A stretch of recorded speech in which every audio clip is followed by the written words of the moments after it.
Nətər oldu belə başladın videolar çəkməyə? Başa düşmədim. Necə oldu belə videolar çəkməyə başladın? Kooperativ eləsin, biraz ağır istəyirəm.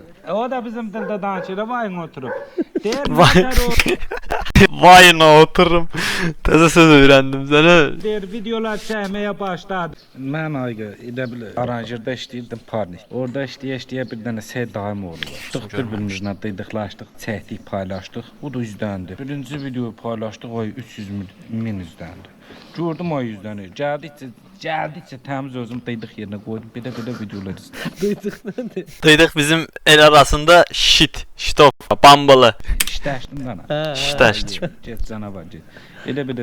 Elə mən iş gücündə paylaşıram. İş Ya gücündə. həyatda da duzlu məzəli adamsan da, yəni deyib gülən adamsan. Həmişə belə deyib gülürəm. Bu 50-100 vurandan sonra mı? 50-100 vurandan sonra oje la mehriban olurum adamlar.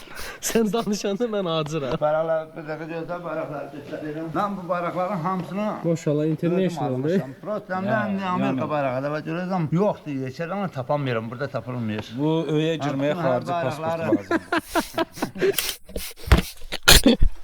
Bu kardeş demedi ya Allah hamdolsun.